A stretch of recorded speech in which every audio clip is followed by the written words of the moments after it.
Uh, Hey, hello everybody. Hey, filmmakers. Hey, Hello. audiences. Hello. Welcome for joining us for another Q&A for the SF Indie Fest Shorts Film Festival 2022. This is the program Collision of Shorts. Glad to have you here. Hey guys, where are you calling in from? Fabiola, where are you? Modesto. Yay, backyard. All right. Good to have you here. Our neighbors. Edwin, where are you calling in from? Um, Chile, Chicago. Chile. Is it cold there right now? It's a little cold. Yeah. The winter season's coming. Good to have you. Matt, how about you? And I'm calling in from Toledo. All right, thanks, Matt. You know what? Actually, to get me familiar and our audience is familiar with what film you're connected to, why don't you introduce yourself and the role of what film you're involved with, and maybe what the film is quickly, because we've already watched the films. But Matt, you first. Yeah, I'm a co-writer and producer on Sons of Toledo. And what's that about briefly? It's a pseudo-doc narrative that tells the story of the black-owned barbershops in our community and their work to confront gun violence in our city. Fantastic. Thank you for being here. Edwin, how about you? I'm the producer of Emilia, and Fabiola is the director, and I'll let her explain. Oh, wow, great. Yeah, so I'm a, director and writer for Amelia, and it's about a Serbian American teenager in Chicago who finds out a secret that her father has been keeping from her.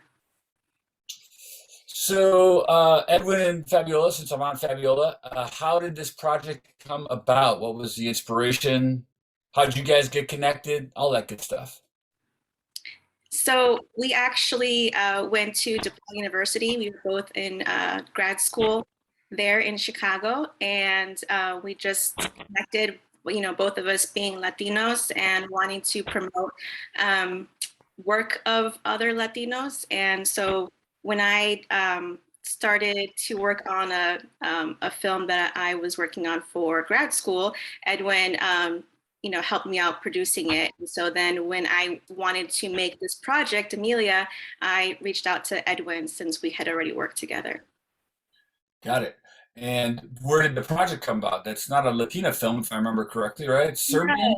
Yes, yes. So one of the great things about Chicago is just like the diversity in culture. And I wanted to tell a story that was about a community that is, you know, a big community in Chicago, but that perhaps wasn't known very well. And I felt that there were a lot of similarities in telling the story of, you know, immigrants living in Chicago.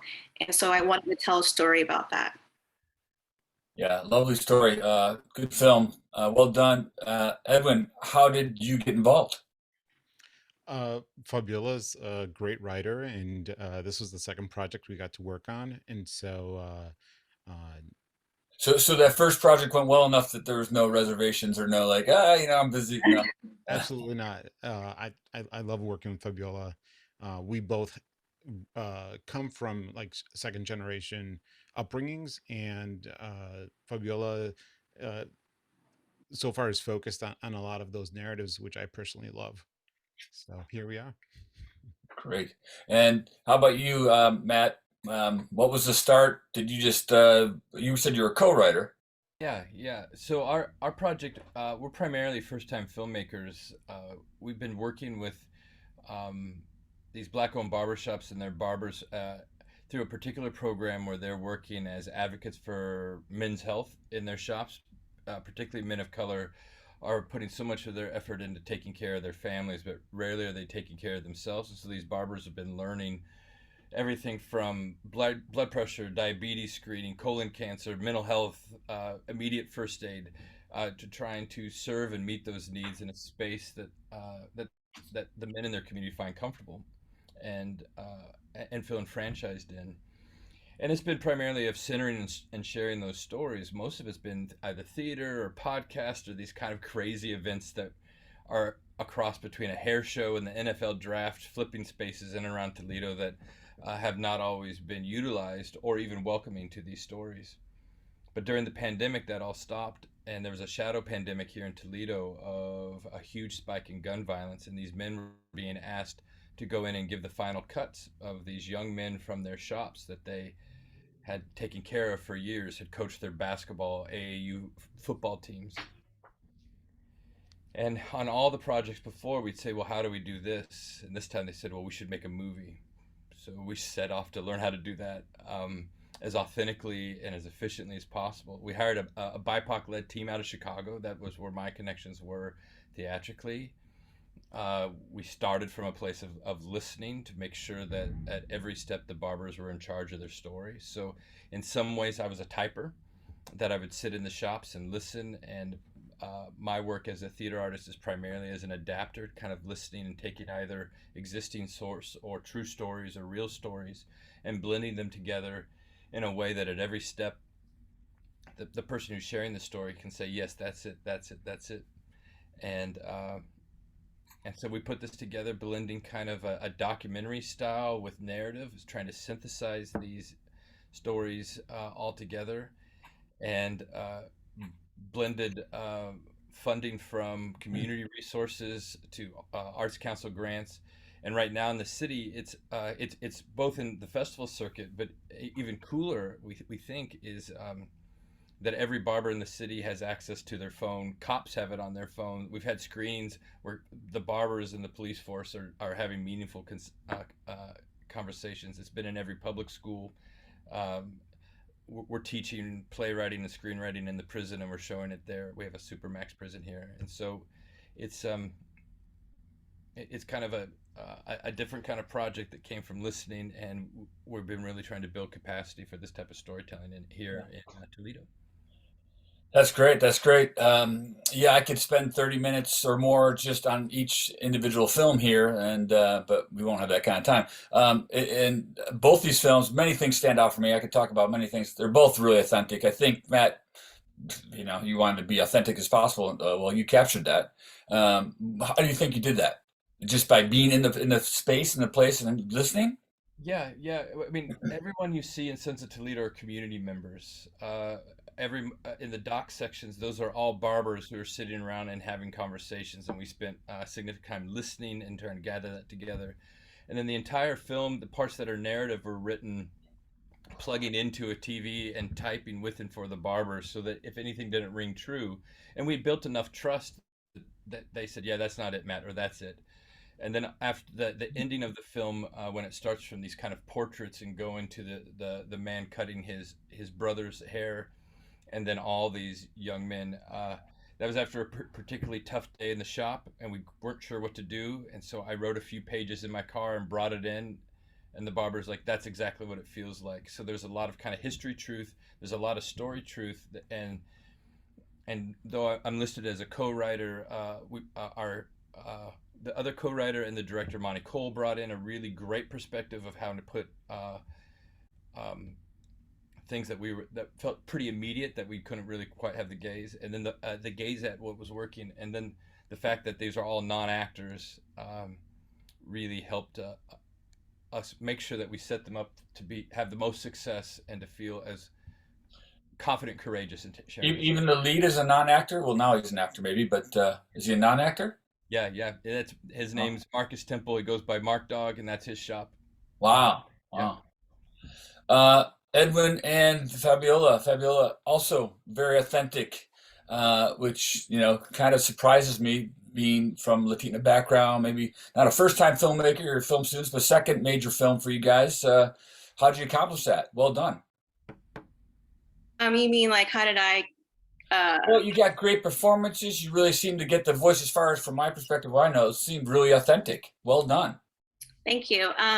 Well, I feel like honestly, a lot of it just came from my experience, being friends with, I came about being friends with a Serbian woman. She was on a temporary visa. And so she really brought me into the world that, she was living in, and into the community that, second to Belgrade, Chicago has the, most Serbians. And I had no idea, so it really just, brought that experience into the story. Got it. Yeah. And then how about getting those performers? Even though Matt has non-actors, you do have actors. I imagine they're real actors. Wonderful performances. I mean, it's been a while since I watched the film, but I remember both the dad and the daughter, and was touched.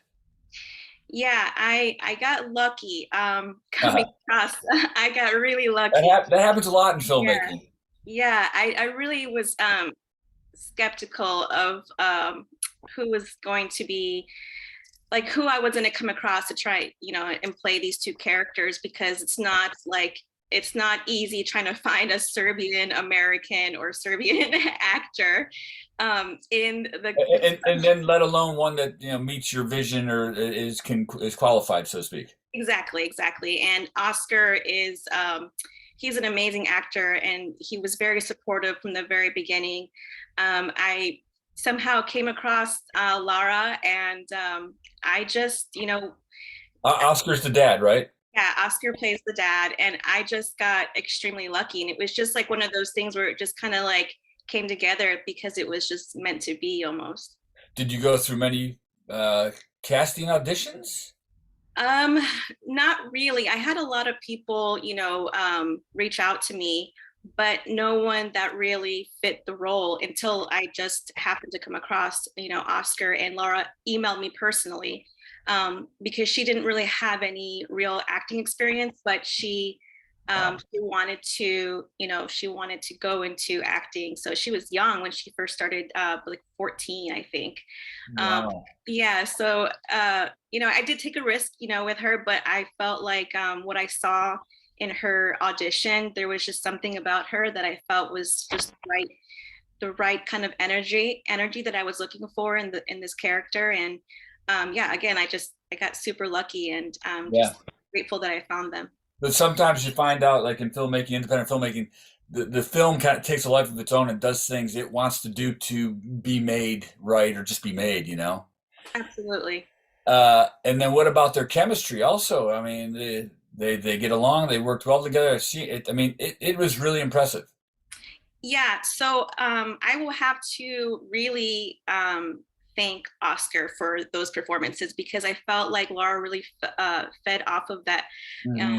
that energy that he was bringing in his performance. She was able to react from his acting, and I felt that that was what made the performances. I just really felt that his training and because he studied acting for a long time, so I Yeah. felt like that was what really brought out her performance and was she was able to Mhm. to bring to screen what I was looking for.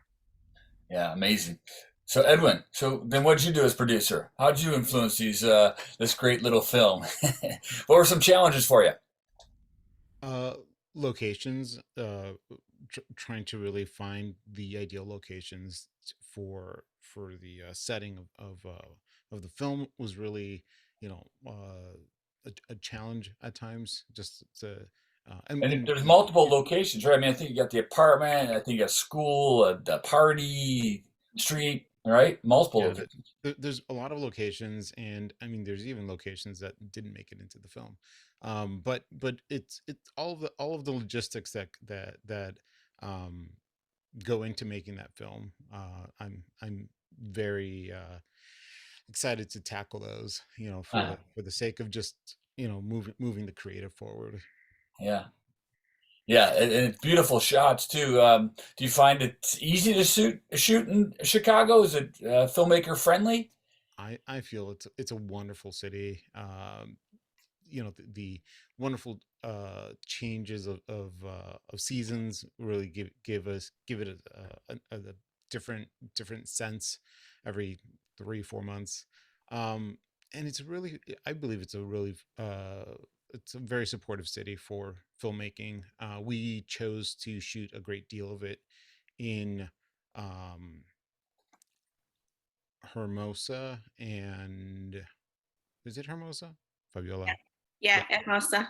yeah, and Humboldt Park, which are both primarily Hispanic neighborhoods, and the community really was very supportive. Yeah, and just some beautiful imagery too. I remember the opening image. Was that a drone shot of Chicago in the distance? Oh yes. Yeah, yeah. And then Matt, talk a little bit about any challenges for you, Yep. or the making of the movie. You're not the director, but during the making of the movie. Yeah, so my first day on set was our largest shoot. We had 200 extras, and we shut down the biggest Yeah, bridge. 200 extras. Do they ever show up in the film? 200 extras? Just that last section when they're that when the kind of all the young men, fathers and sons, are kind of walking from the Yeah, east side across the bridge. yeah. And I'd never been on a film set before except a few small things. And so we shut down the bridge, had all the permits and the Coast Guard. We had a COVID clinic and vaccination clinic right there because it was in August of 21. We had POC owned caterers. Like it all, like the city really came together. There's an emerging film commission. We have it has a lot like what Detroit was there in the late like 2006 to 2010 before the tax credit went up there in Michigan when everyone was shooting Detroit because it has some great urban environments. It has those post-industrial landscapes and really beautiful urban kind of vistas, rural vistas. And so people were either super excited or in some cases too excited or too exhausted to really care. And so we just got a lot of yeses or just don't break anything. And Hmm. and so it felt, being a Chicago theater maker, it felt a lot like that kind of where earnestness and sincerity was a currency, and not taken for granted or treated with skepticism or cynicism. So it worked out pretty well. Yeah. And then Fabiola, the challenge is being the director. You're the only director represented here. Were there any challenges for you? Maybe not logistical, but Well, to be honest with you, I think my biggest challenge was getting a performance out of the younger actors, because they were, teenagers who've never really taken acting classes. So that was a huge challenge trying to get believable performance out of these young actors. And in fact, that was one of the reasons why I had to cut out so much because it just wasn't there for me. It wasn't the quality that I was looking for. And so even though it pained me to take out some of these, wonderful scenes that I wrote, it just didn't compare to the performances that I got out of Oscar. So I just couldn't put it in there. right, yeah. Well, less is more, and as far as we know, the audience knows, your film doesn't suffer for those scenes being cut, right? Um, and what's the saying in filmmaking? You got to cut your darlings, as painful it is. It's very true. But your film probably benefits from it in the end. Um, and then, so was there a moment that stands out for you directing? As a newer director, I want to hear like what's something you learned or what's something you remember, like, oh, I got to do that again in the future, or that was just a moving moment for me, a breakthrough or a personal achievement. Um, I think we actually had to shoot a lot of things a second time around. And so I think the first time around that we shot some scenes, I realized that I wasn't taking ownership of my own film. I was just kind of like letting things happen. And when I look back at the dailies, I was like, this is just not what I envisioned. This is not what I wanted. And so um, I mustered up to, be able to get, more money to be able to shoot the way that I wanted. And the second time around, I did take ownership of that. Well, wonderful, good for you. So, shot the whole movie a second time, or a lot Uh, of shots? a lot of it over again. Yes. Oh, painful. When did you come to that realization? And Edwin, what did you do? What did you say? Like, yes, or oh, that sounds tough.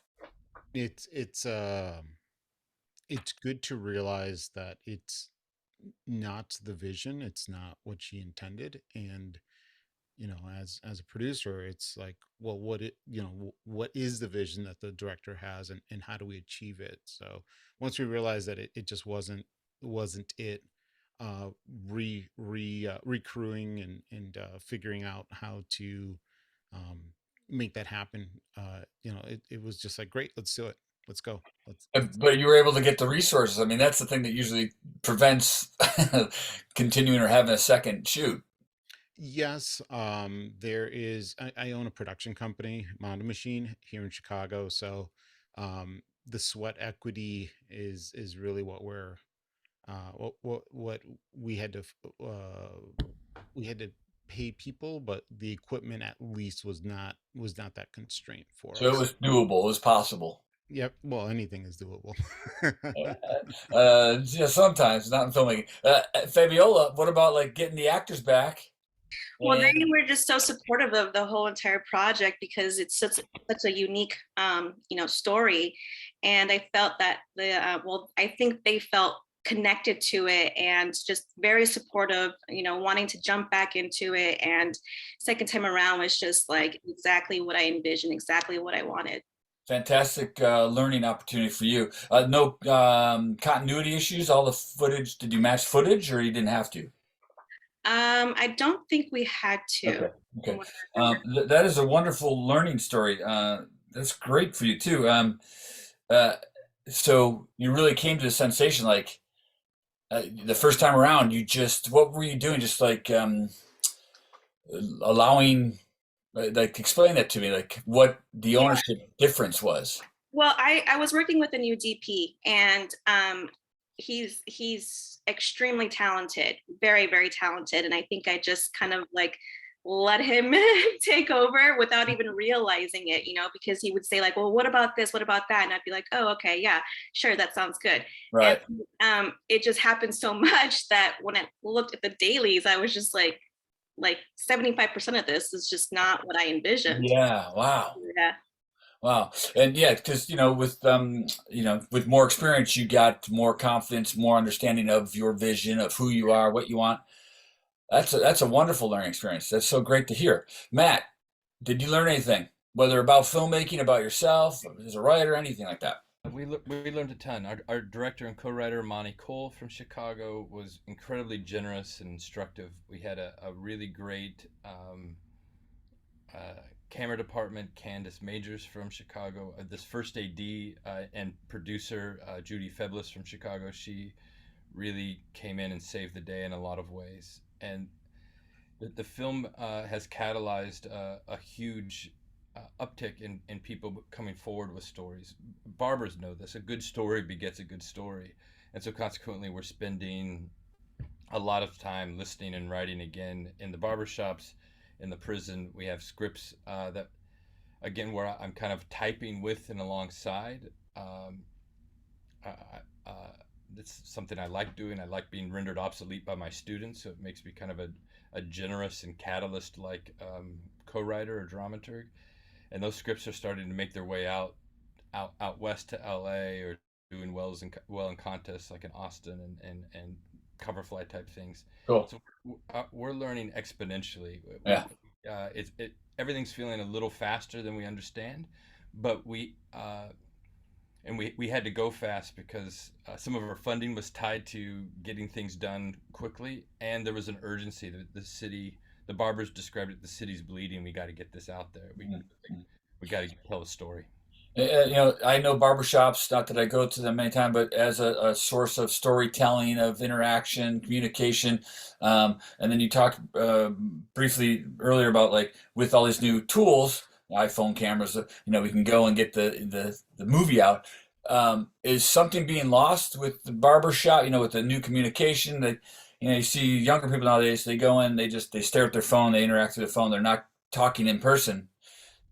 Did you Yeah, notice that at all? I'm just curious. it could. The phone is still prevalent everywhere, but there's something about the atmosphere that renders it a little like renders it analog pretty quickly. People are still on their phones, but the barbershop scenes you see during the film were during business days. Those are the only times we shot during earning hours for the barbers.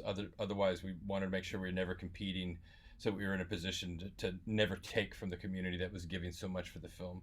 And so, yeah, folks would be on their phones for the most time, but uh, we still see folks on their phone in there, but it still the human to human connection does Yeah. dominate the space in And there. I think I remember you had some kind of intergenerational kind of shots in the movie, which I really appreciate. Like, a younger person's ears perking up as an older person told a story.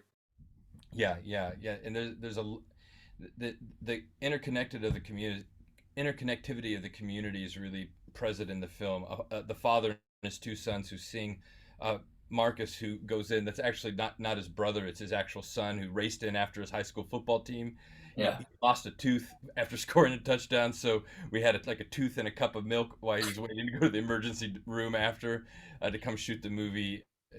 Everyone's really related. Almost everyone's a cousin or a nephew. They Mm. talk about in the movie, and so there was a lot of family, and there was a lot of civic support. Our local state representative is Mark Dogg's mother-in-law. The mayor, is in the food truck line. Like there was a lot of buy-in, Yeah, yeah. from across. And what you did for some reason as a viewer, I remember, it sucked me in. I bought in, right? I was mesmerized either because of the content, the stories being told, or even the visual imagery. Um, and also for Fabiola and Edwin, I was bought in too. Both, I remember the visual imagery; it's well done, and then the performances and their stories, like the bond between the father and the daughter. It's real. Um, so well done. Do you want to talk about that, you guys, Edwin and Fabiola? Just how you seem to capture something. Did it meet your expectations? Did you realize your vision? Oh, definitely. I mean, like I said, the second time around, I was able to, just take ownership and be able to. Well, it also helped that I was working with a DP that I worked with before, so we really were just kind of. We didn't even have to like talk. It was just kind of like we just knew what we wanted, and so that really helped, bringing out those performances. And you had Edwin covering your back too. Oh, definitely. He was there 100% of the time, from day one when I sent him the script to like the many times that I had my editor, take out stuff. So, yeah, it was just, a long process, but I feel like in the end it was well worth it and a huge learning experience. And it was just, um, a great opportunity for me to be able to share my vision with other people. And Edwin, did it meet your expectations? Are you happy with the end result? I'm the end result is phenomenal. I think visually it's fantastic. The story is very deep, in the ending um, has just so much heart to it. So I think it's a massive success. Yeah. And that's without even looking back at like everything we had to overcome. I think just as a final product, it's just a Yeah. great. One of my favorite shots, speaking of successfully capturing everything, I mean, there's a few of them, but I don't know why. I love when the father's looking out the window from up in the apartment as she's leaving. I mean, I don't know why it sticks out, but that's a memorable image for me. Yeah, that was actually a scene that was from the first time around, and I was just like, this is something I have to keep. I was It was not gonna working. let that go. Yeah, I wasn't gonna let that one go. Yeah. And then also the other images that stand out are just in the kitchen with the dad smoking at the table as the daughter's in her Serbian football jersey, right? Making breakfast or whatever. Yes. And nothing's really said. No. Yeah. Yeah. Powerful and really nice.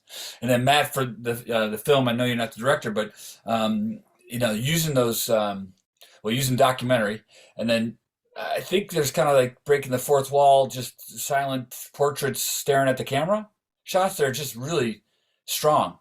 Yeah, we described them as the hip hop roll call portraits. Like in a hip hop song where there's kind of a roll call that goes through that announces, and then mixing that with kind of like a James A.G. Walker Evans, Now Let Us Praise Famous Men.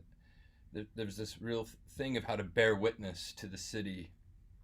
And so that last section that really tips off of these kind of kinetic portraits of just the barbers looking through. There's a few places where our community partners who are acting look at the camera at really interesting times, like this father talking about afraid that his sons are going to get shot by the cops, and he keeps taking these takes to the camera, and it kind of has a little bit of a little juice to it. But yeah, these portraits, those are the moments where that's probably the least documentary, the least and the least typed in the shop, where we're trying to synthesize the experience of a whole community into something, into that story moment.